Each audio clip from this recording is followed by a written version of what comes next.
I was startled awake by a sudden clear scratching sound, which came from the wall near the head of the bed, as if something was gently scraping the inside of the wooden board with its claws.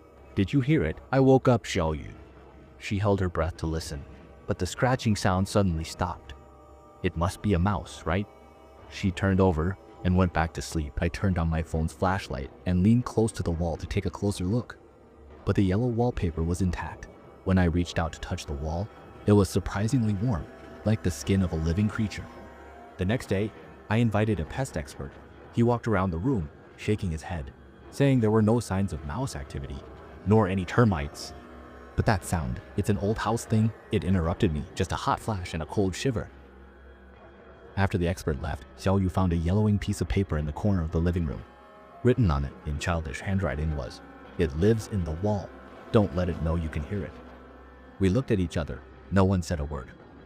That night, the sound was even clearer. It was no longer scratching, but a slow crawling sound, as if something huge was struggling to move in the narrow space inside the wall. Accompanying this sound were intermittent hums, like a group of cradles that had gone silent. I touched the wall again. This time the sensation made me jerk my hand back.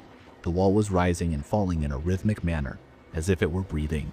This house is not right, I said to Xiaoyu at breakfast. Her eyes were dark. Clearly she hadn't slept well. Maybe it was due to some problem. Should we find a plumbing and electrical expert to take a look? The plumbing and electrical expert came, knocked on several places on the wall, and said the pipes were all normal.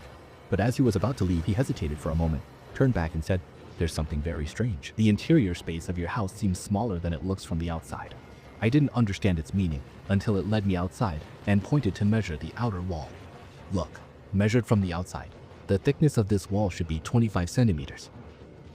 But the wall openings in your room are at most 15 centimeters. What about the remaining 10 centimeters? This is where the problem lies. The electrician frowned, unsure where that 10 centimeters of space was. A secret space. This idea made me shiver. That night, I had a nightmare. In the dream, I was trapped in a narrow, dark space, surrounded by warm, pulsating walls.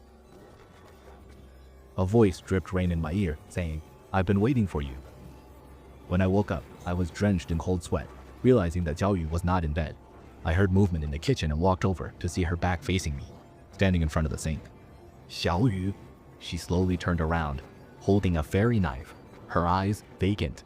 She was singing and smiled, saying she felt very lonely. I snatched the fairy knife away and bit her shoulder. It seemed to suddenly awaken, looking at me in confusion. How did I get here? We were not asleep. After dawn, I decided to tear open that wall to see if there was something dangerous inside. Xiaoyu anxiously stopped me. More dangerous than this? I brought tools and selected a section on the headboard wall, carefully starting to pry open the panel. Behind the wooden board was a layer of plaster. After knocking through the plaster, a tangle of wires and pipes was revealed, along with a narrow, non-existent gap. I reached in to feel around, and my fingertips touched something, a small notebook. I pulled it out. The cover was a dirty pink, and the pages were yellowed and brittle. It was a diary belonging to a little girl who had lived here before. September 13. Mom doesn't believe me, but I know she is inside the wall. September 17. She called my name last night, her voice sounding like it was coming from very far away. On September 28, Dad said there was nothing at the bottom of the wall, but he got up in the middle of the night to feel the wall, and I saw it. On October 5, he said he was hungry. On October 12, Mom was missing. Dad said she left, but I know she is in the wall. The diary stopped here. Xiaoyu and I exchanged silent glances, fear solidifying in the air. We should leave here. Xiaoyu trembled and said, "Let's go now." I nodded in agreement and started to gather necessities. But when we walked to the front door, we found the door wouldn't open. It wasn't that the lock was broken, but the door frame seemed to be warped, and the door was tightly stuck in the frame. The windows were the same. No matter how hard we tried, they wouldn't open. The phone had no signal, and the landline only produced a buzzing sound.